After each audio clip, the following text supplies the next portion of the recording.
The first time she challenged me to a staring contest, she was about to lose $20 million. The rooftop bar in downtown Austin glowed like someone had turned the whole city into a backdrop. Exposed brick, hanging plants, string lights, and a long white marble bar. Everyone around me wore designer sneakers and blazers that had never seen real work. They laughed too loud. They moved too fast. It was a founders and investors mixer, which meant half the people here were scared and the other half smelled fear like money. I stood near the edge of the deck with a ginger ale in my hand, watching the woman at the center of it all. Her name was Ava Hart, 36, founder and CEO of a health tech startup that had exploded in the last 3 years. Her company was the reason everyone was here. Her company was also the reason my phone had 3 unread emails from the venture fund that hired me. "Find out if we should wire the next round," my contact had said, quietly. No drama, just a clean read. That was why I was here in jeans and a black t-shirt instead of a suit. I looked like someone's friend, not someone's forensic consultant. I had dust at the seam of my watch from a construction site walk earlier. I felt more at home there than I did here. Ava moved through the crowd like she owned the air. Dark curls pulled into a loose knot, simple black dress. Nothing flashy, but it fit her like it had been tailored only for her. A slim gold watch on her wrist. No big jewelry, no loud colors. She did not need them. People turned when she passed, the way trees leaned toward light. She laughed at something a venture guy said, but her eyes were scanning. Counting, measuring. She kept touching the edge of a tablet under her arm like it was a shield. She felt watched. She just had not seen me yet. I was not supposed to get close to her tonight. I was supposed to listen, note how she talked about runway and burn, see who she avoided and who she clung to. Vibe check. Pattern scan. No contact. Then she looked across the deck and caught me staring.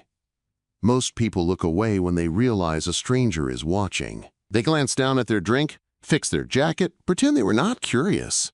Ava did not look away. Her gaze hit mine, sharp and clear. 1 second. 2, 3. Long enough that the guy next to her stopped talking mid-sentence and turned to see what she was looking at. She said something quick to him, then started walking straight toward me. The crowd shifted for her without her asking. I stayed where I was. If she wanted to come to me, I was going to let her close the distance. She stopped a couple feet away and took me in from head to toe. T-shirt, worn jeans, boots, the notebook in my back pocket. Her mouth curled like she had just confirmed a theory. "You are not a founder," she said. Her voice was low, steady, with the kind of rasp that comes from too much coffee and not enough sleep. "No," I said. "You are not a VC either," she went on. "They all dress like they are going on stage." I glanced around. She had a point. "Correct again," I said. She tilted her head. "So what are you?" she asked. "You have calluses on your hands and you are not drinking. That means you are here to watch, not to pitch." I took a slow sip of my ginger ale. "Maybe I just like the view," I said. She raised one eyebrow. "Cute," she said, "but wrong." She stepped closer to the railing and nodded toward a couple at a high-top table near the bar. They stood inches apart, staring into each other's eyes while their friends chanted and laughed around them. "See them?" she asked. "I see them," I said. "They are playing a game," Ava said. "The couple who holds eye contact longest wins. Some influencer made a video about it last month. Now every event has at least one pair trying it. People think it is romantic." "It is not?" I asked. "It is about dominance," she said. "Unbroken focus. Who flinches first? Who checks the room? Who feels seen and who feels exposed?" She turned her face back to me and locked her eyes on mine. Her pupils were wide in the string-like glow, dark brown with a ring of gold. They did not waver. My chest tightened, but not from fear. It felt like standing on the edge of a beam on a job site, wind in my face, knowing the steel under my feet was solid if I trusted it. "How long can you hold it?" she asked. I did not look away. I did not smile. I let the noise of the bar fade into a low blur. You tell me, I said. A slow grin touched the corner of her mouth. The couple who holds eye contact longest wins, she said. You want to compete with me? I leaned in half an inch, not enough for anyone else to notice. Enough that I could smell her perfume. Clean, with a hint of cedar and orange. No sugar. You really want to find out? I asked. She did not step back. Her chin tipped up just a touch. Yes, she said. I want to see if you look away when it gets uncomfortable, or if you stay. My heart picked up, not fast, just heavier. I had been brought in to assess her risk profile. She was trying to read mine. I set my glass on the rail and let my hands rest at my sides. Open, no crossed arms, no pockets. I gave her my full attention. Most people last 8 seconds, I said. 10 if they are stubborn. Then their eyes flick to the side, or their smile breaks, or they laugh to release the tension. And you? She asked. I have not found my limit yet, I said. Her gaze sharpened. The skin around her eyes crinkled just a little, like she was enjoying this. We stood like that while the party swirled around us. Someone bumped my shoulder. A waiter passed with a tray of sliders. A group near the bar shouted when the couple finally broke and started laughing. We did not move. A guy in a navy blazer walked up with 2 drinks and a big smile. Ava, he said, you disappeared on me. The head of Horizon Capital wants to meet you. She did not look at him. Give me 1 minute, Tyler, she said. He glanced between us, puzzled, then backed away. The beat of the music shifted. The lights over the bar changed color. I saw my reflection in her eyes. A man with 3 weeks of stubble, a clean jawline under it, and a focus he did not turn on people very often. Who sent you? She asked softly. That caught me off guard for half a second. Not enough to break. What makes you think someone sent me? I asked. You are not here for the bar, she said. You are not here for the selfies. You are watching Flo. You clocked exits when I walked over. You turned your back to the wall when we stopped. That is not social anxiety. That is training. She was right. I felt my respect for her ratchet up another notch. You answer first, I said. Who do you think I am? She studied me, and then her voice dropped even lower. You are a fixer, she said. Not a mob one, a clean one. Numbers, contracts, structures. Someone in a suit who smiles too much hired you to tell them if I am worth what I say I am worth. The air between us tightened. I had one rule in my work. Never lie when someone hits the truth dead on. You can dodge. You can stay quiet. But you do not say the wrong thing on purpose. It always comes back. You are not wrong, I said. For the first time, something in her eyes flickered. Not fear, not anger. Relief and disappointment mixed together. Good, she said. Then I do not have to waste time charming you. She finally blinked, once, on purpose. If we keep doing this, she said, I am going to forget why you are here. Maybe you should, I said, just for tonight. She smiled then, slow and real. What is your name? She asked. Nate, I said. Nathan Cole. Nathan, she repeated. I am Ava. And if you are going to crawl through my numbers tomorrow, I want to see you walk through the front door, not in hiding. I do not hide, I said. Prove it, she said. Heart Health. 9th floor, 8 in the morning. And if you are going to stare at me across a boardroom table, at least bring coffee. She stepped back, broke our line of sight, and the world rushed back in. Music, voices, the city below. One more thing, she added, turning her head so only I could hear. If you are here to decide if I win or lose, you should know something. What is that? I asked. I don't play games I plan to lose, she said. Then she walked away, heels clicking against the deck, already back in control of the room. My phone buzzed in my pocket. A text from the partner at the fund. How does she look? I watched Ava laugh with a group of founders, hand on her tablet, eyes still sharp. I typed back one word. Dangerous. Heart Health's office did not look like a place that was about to bleed out. It looked like a magazine spread. Floor-to-ceiling windows. concrete floors, plants in every corner. A big white heart sign on the far wall, standing desks, soft music, people in hoodies and headphones. I stepped off the elevator at 7:57 a.m. in the same black t-shirt and clean jeans, a dark jacket thrown on over it. I carried a laptop bag in one hand and a cardboard drink carrier in the other. 4 coffees, 1 for me, 3 for anyone who tried to block the door. The receptionist looked up and smiled. "Hi, welcome to Heart Health. Do you have a meeting?" she asked. "Nate Cole," I said. "Here for the audit review." The word audit pulled a small flinch out of her. It was quick, but I saw it. She checked her screen. "Oh," she said. "Yes. Please wait 1 moment." Before she could hit the phone, Ava's voice came from the glass wall of the corner office. "He is fine, Liv," she called. "Send him in." She was already in the conference room, blazer over a simple top, dark jeans, bare feet tucked under her on the chair. Her heels sat neatly to the side. A laptop was open in front of her. A stack of printed decks sat at her elbow. There were faint shadows under her eyes. "Morning," she said when I stepped in. I set the coffee tray down on the table. "You look like you slept 3 hours," I said. "I upgraded," she said. 3.5. I slid 1 cup toward her. "Black," I said. "No sugar." She arched an eyebrow. "You remember that from last night?" she asked. "I remember patterns," I said. "You do not strike me as a caramel syrup person." "God, no," she muttered, taking a sip. "If I wanted dessert, I would order dessert." She looked at the remaining cups. "Who are the other 2 for?" she asked. "Whoever tries to sit between us and the truth," I said.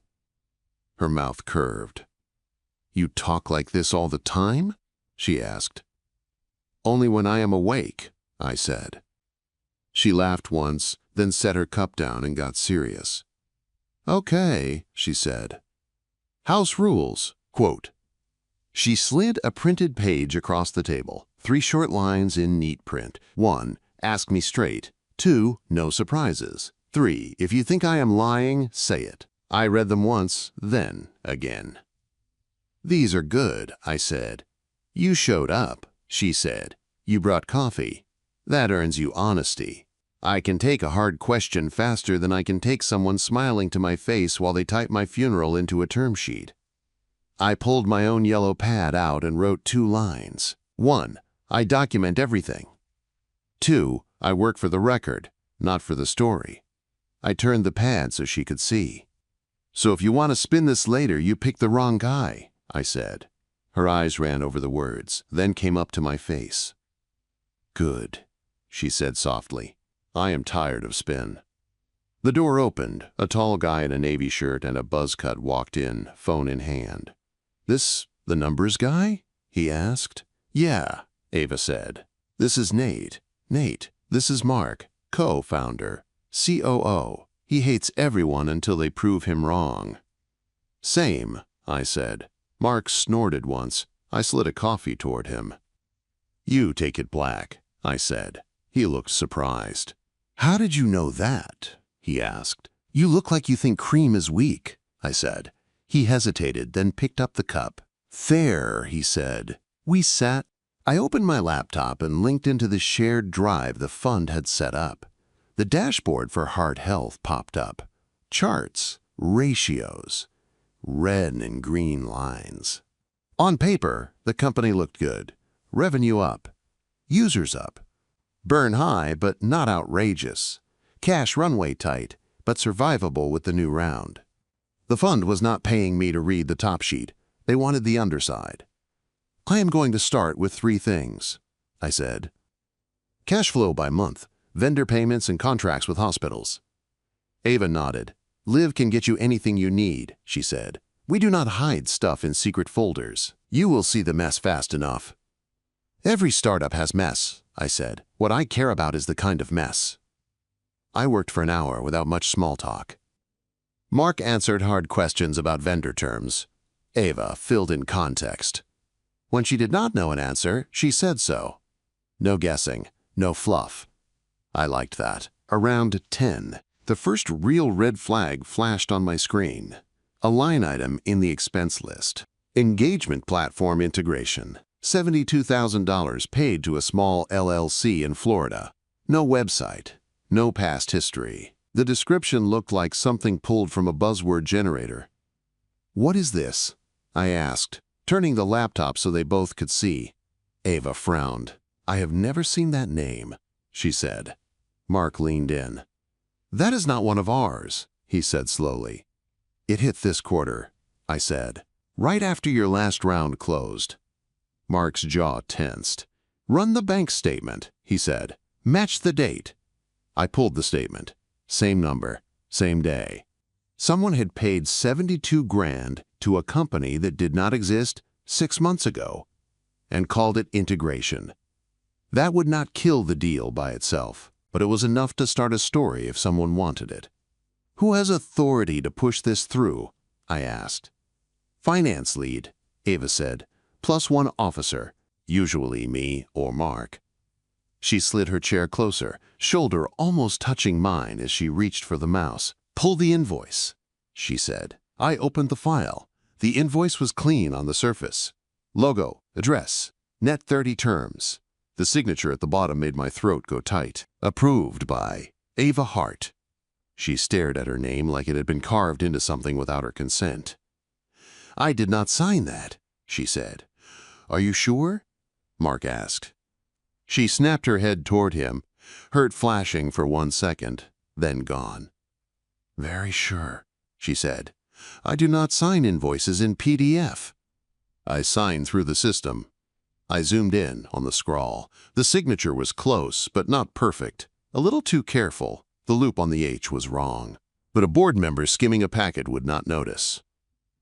"This is enough to give my client nerves," I said. "If someone spins this as you siphoning money, it fits the wrong story." A muscle jumped in her cheek. "I did not siphon anything," she said. "We are barely paying market salaries. I have not paid myself more than 80 grand in 3 years. "I know," I said. "Your payroll file told me that before you did."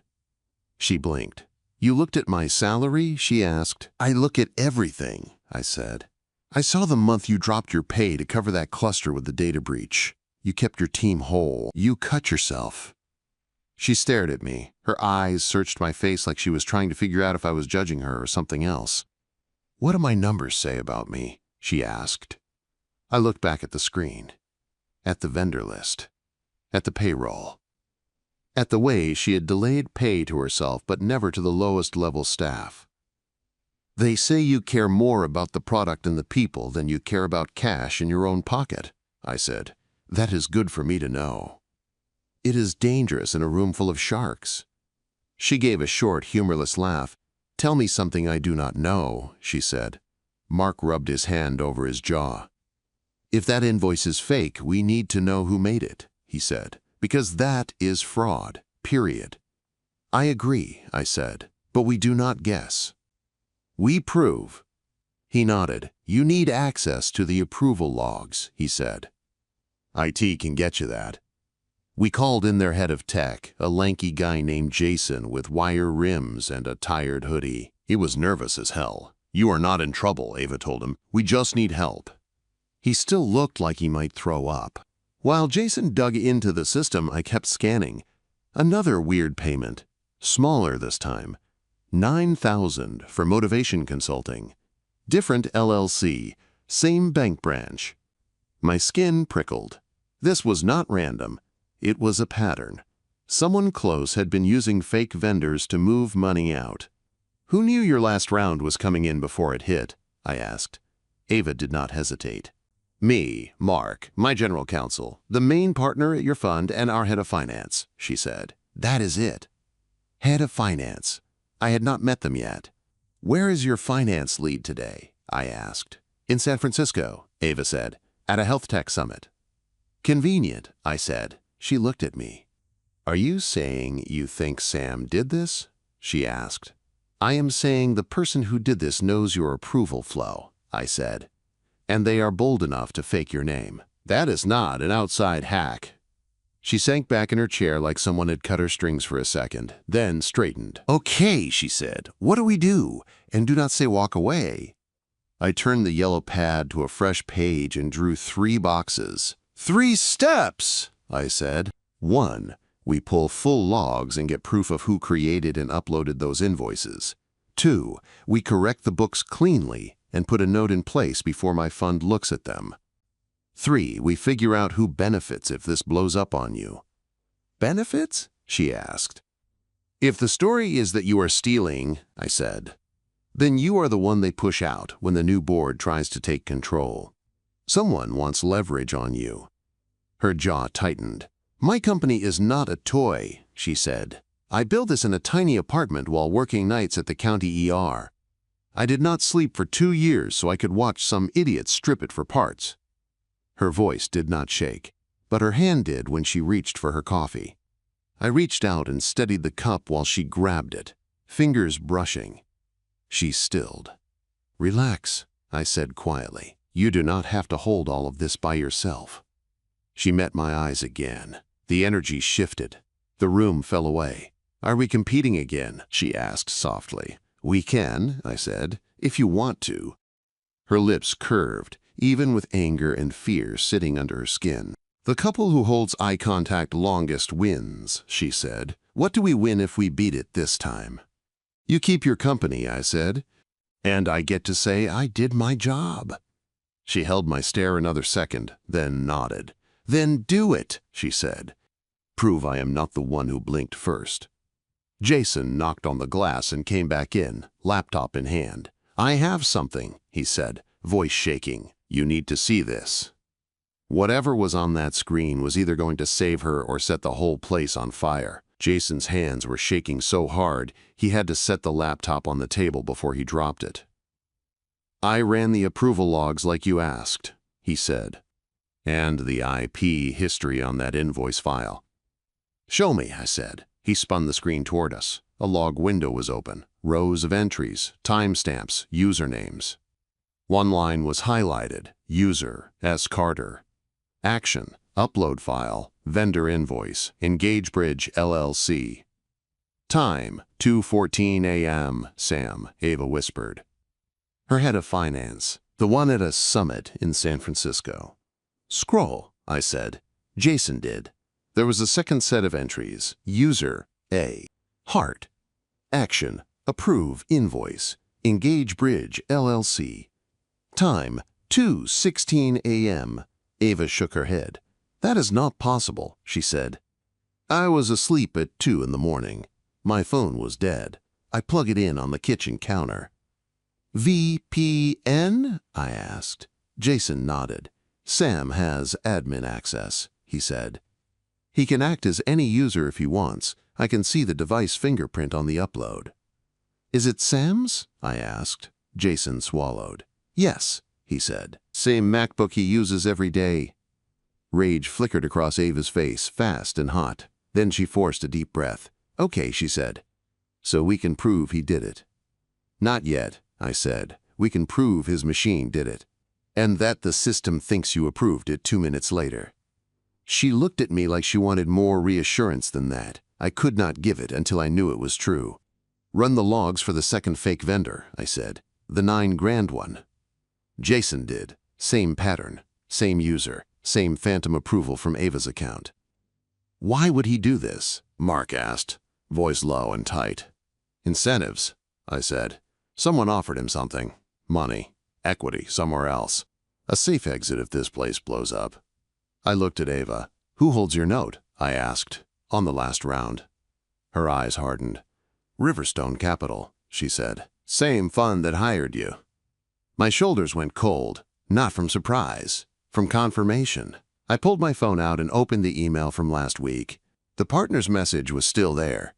Get under the hood. Tell me if she is lying. They had never said the quiet part out loud. They never do. But now I could see the shape of it. If Sam moved money out and it looked like Ava did it, the fund could call default, crush her valuation, and pick up the pieces for cheap. They did not need her to actually be a thief. They just needed it to look foggy enough that no one cried when she was gone. Ava watched my face. What are you thinking? She asked. I met her eyes. I am thinking my client may not be on your side, I said. Her jaw clenched. I already knew that, she said. They came in smiling and shaved my control with every term. I signed because we needed the cash to get the hospitals on board. Desperation is how they get founders, I said, but it is also how they get sloppy. Mark leaned forward. So what now? He asked. We have proof Sam did this. We fire him, call the cops, and send your fund a message to go to hell. That is one way, I said. It also gives them a clean story. Founder was asleep at the wheel while her finance chief stole money. They call for stronger governance. You lose your seat anyway. So you are saying do nothing? Ava snapped. Her voice cracked on the last word. She caught it and smoothed it. No, I said. I am saying we build this like a case, not a tweet. I stood and walked to the window. Austin spread out under us in clean lines and traffic and glass. It looked solid. So did a lot of things until you saw the beams inside. We need 3 locks on this door, I said, turning back to them. 1. Fix the books before the fund can say you hid anything. 2. Trap Sam in his own pattern. 3. Get leverage on the people who paid him. Ava crossed her arms. Walk me through it, she said. Number 1 is easy, I said.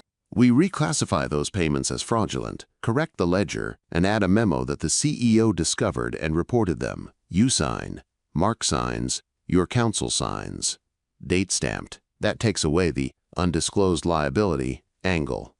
That makes me look asleep, she said. Not if we do it today, I said. And attach the logs that show Sam's device faking your approval.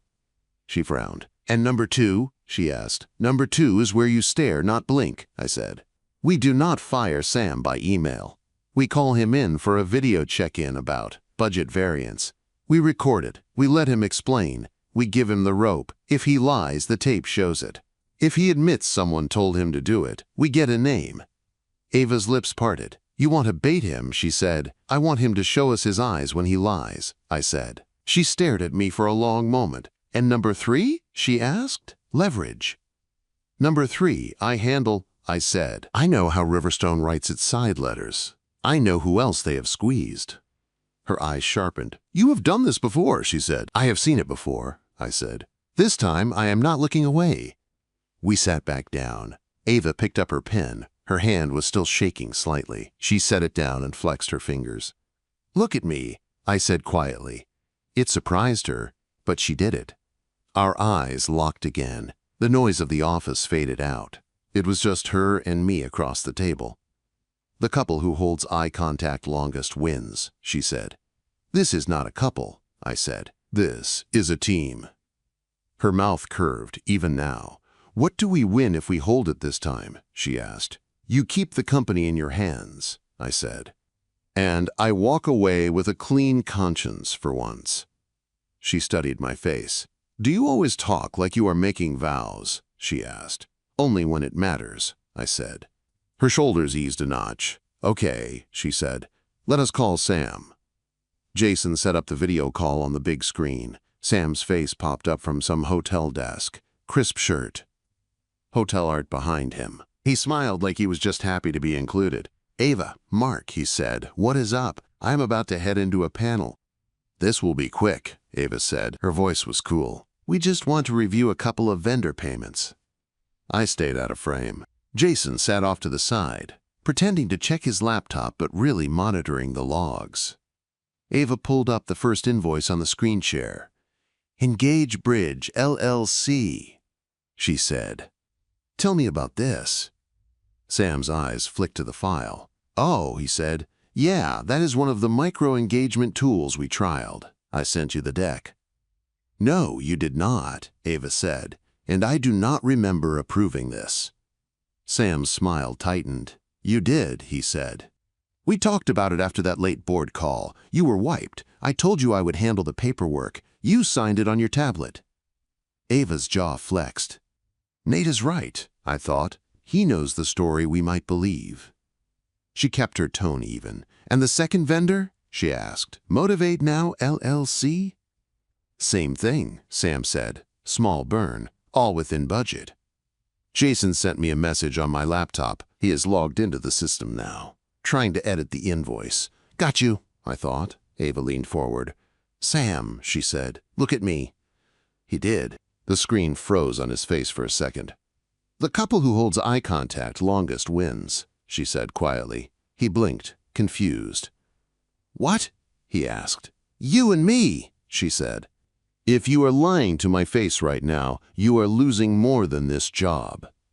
His throat bobbed. Ava, I would never screw you, he said. We are on the same side here. My phone buzzed with another message from Jason. He just tried to scrub the log. I blocked it and mirrored it. We had him. Ava sat back. Okay, she said. Enjoy your panel. She clicked off before he could answer. The room fell very still. You just let him go? Mark exploded. For now, I said. We have what we need.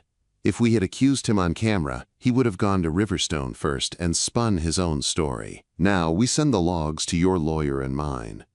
Ava's eyes were still on the blank screen where Sam's face had been. I hate this, she said quietly. I know, I said. She turned to me. Do you trust me? She asked suddenly. It hit me harder than I expected. She had every reason not to trust anyone in my position. I had been hired to be her judge. I did not look away. Yes, I said, I trust you. Something in her eased at that, like a knot finally coming undone. Then I am going to ask you something insane, she said. Go ahead, I said. Riverstone is hosting a founders' dinner tonight at the Driscoll, she said. It is off the record. No media. Just partners and portfolio CEOs. I was going to skip it. And now? I asked. Now I want to walk in with my head up, she said. And I want you there. As what? I asked. Your auditor? Your plus one? She held my gaze, unflinching. As the one person in that room who was already seen under the floorboards, she said, and did not run. My heart pounded once, hard. The couple who holds eye contact longest wins, she had said. I did not know what we were yet, but I knew one thing.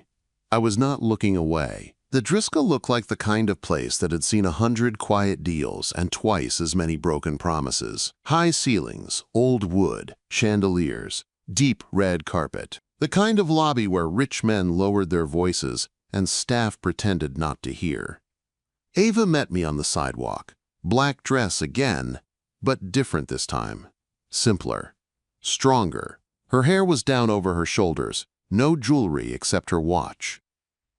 You do not have to do this, she said as I fell into step beside her.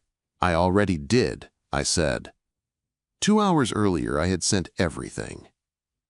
The logs, the fake invoices, the proof that Sam used Ava's account, a clean memo on the correction. Copies went to Riverstone's compliance officer, their general counsel, and the firm's 2 biggest limited partners. I copied Ava's lawyer and our contact at the state regulator. I had done it by the book. No speeches. Just facts. Riverstone could not bury this now without leaving a trail. Inside the hotel, a staffer checked our names and pointed us toward a private dining room. Voices spilled out before we even reached the door. Laughter. Glasses. The hum of people who think they are safe. Ava paused with her hand on the handle. You ready? She asked. You? I asked back. She gave a small smile. The couple who holds eye contact longest wins, she said. Then stay with me, I said. We went in together. The founders' dinner was a long table with white linens and too many forks. Partners from Riverstone sat scattered among CEOs like kings and their knights. At the far end, under a painting of a long-forgotten cattle scene, sat Derek Lang, senior partner, my client, the man who had texted me to dig under Ava's skin. He saw us and smiled, all teeth. Ava, he called, glad you made it, and you brought your little shadow. I kept my pace steady, a couple heads turned. Some of the founders had seen the same rumors we had. I could feel the curiosity in the room scratching at her like sand. We took 2 seats halfway down the table. Derek lifted his wine glass. Before we eat, he said, I want to toast heart health. Every eye turned to Ava. "Building a company like this takes guts," he said. "Takes trust, and with trust comes risk. Sometimes mistakes happen. We just hope the people we back are honest enough to own them." Nice, I thought. Soft public threat. Ava's face stayed neutral. Only her hand under the table was tight around her napkin. Derek's gaze slid to me. "You have had your nose in her numbers all week, Nate," he said. "Do we still have a winner on our hands?" The room went quiet. He thought I would dodge, or say something vague, give him cover. I wiped my mouth with my napkin and set it down. "Yes," I said, "you do." Derek's eyes narrowed. "And no concerns?" he asked. "Plenty of concerns," said. "All of which I already sent to compliance and council 3 hours ago." A chair creaked. Somewhere a fork hit a plate. Derek's smile went stiff. "What does that mean?" he asked. "It means I found fraud," I said, "and I documented it. It also means it did not come from Ava." A low buzz started down the table. Derek put his glass down a little too hard. "Maybe we should discuss this offline," he said. "That is not how your ethics policy reads," I said. "It says material concerns must be reported immediately," which I did, in writing. I looked at the other partners, at the founders listening. At the LP representative I knew was in the room a few seats down. "The logs show your portfolio company's head of finance faked invoices and approvals using Ava's account," I said. "We corrected the books and documented it with her counsel. I also traced a side payment to that same person from an outside account." I did not say Marcus. I did not need to. The email chain was already in the hands of people who could read. One of the other partners shifted in his seat. "Derek," he said quietly, "did you know about this?" Quote. Derek's easy charm slipped a notch. "What I know," he said, "is that we hired Nate to give us a clean picture, not to air internal matters at dinner." "You hired me to tell the truth," I said. "You did not say only where it made you look good." His eyes flashed. "You are done here," he said. "Your engagement is over. If you think you still have a career in this town after this little stunt, you are dreaming." Quote. My pulse spiked, but my voice stayed level. "You can end the contract," I said. "You cannot change the report that is already stamped and in your own system, or the copy your LPs have, or the one filed with the state." Silence rolled down the table like a slow wave. The LP representative cleared her throat. "We will review the material," she said, "internally. For now, I suggest we keep this dinner polite." Her tone said the real fight would move behind a different door, where Derek did not control the chairs. Derek sat back, jaw tight. His eyes cut to Ava. "This is the drama you bring into my house," he said. Ava finally spoke. "You paid for drama when you let my finance lead think he answered to you more than me," she said. "You told me you backed founders. Turns out you backed your own leverage." Her voice did not shake, not even a little. She picked up her water glass and took a calm sip. "For what it is worth," she added, "I have already talked to my lawyer about buying back your stake if your own people decide you broke your rules." A couple founders looked at her with new respect. Not pity, respect. Dinner went on, but the tone shifted. No one made more jokes about runway or burn. People asked real questions. About control, about terms, about how many times a partner could call a mistake before it was a pattern. Derek kept quiet. His phone buzzed twice. He checked it once, face hardening. The second time, he stood up and left the room. He did not come back. An hour later, plates were cleared. People split into groups. Some made fast excuses and left. The LP representative shook Ava's hand and said, "We will talk," in a way that sounded like a promise, not a threat. When the room finally thinned out, it was just me and Ava standing near the old piano by the window. Austin's lights glowed outside. The hotel bar noise drifted in from the next room. Ava exhaled long and slow. "I think I am shaking," she said. "Your hands are steady," I said. She looked down at them like she needed to check. "I thought you were going to play it safe," she said. "Stay neutral. Send a quiet email and let them do what they always do." "I did send the email," I said, "but I was done watching from the wall." She studied my face, searching for the selfish angle, the favor I would want later, the hidden bill. You just risked your whole career, she said. Maybe, I said. Maybe I finally started the one I actually want. Her eyes softened. How many clients are you going to have after this? She asked. The kind I want, I said. The ones who value being told the truth over being flattered. Her mouth tilted up. You know that sounds like a line, right? She said. It is not, I said. I am bad at lines. She stepped closer. We were standing so near that I could feel the warmth coming off her, even in the cool hotel air. The couple who holds eye contact longest wins, she said. What do we win tonight? You get to keep building what you started, I said. On your terms, or at least closer to them, and I get to walk out of here knowing I did not sell you out. She took one more step, closing the last bit of space. You keep saying, you and I, she said. What about we? Quote. My throat went dry. What are you asking, Ava? I said. I am asking if this ends when the report is filed, she said, or if you want to see what happens when we are not pretending this is just business. Her eyes held mine. No games now. No power test. Just a clean question with a lot of weight behind it. I did not look away. I want to see, I said. I want to try this when it is not tied to a term sheet or a crisis. I want to know what it feels like when we are not standing in front of a fire. Her breath hitched once.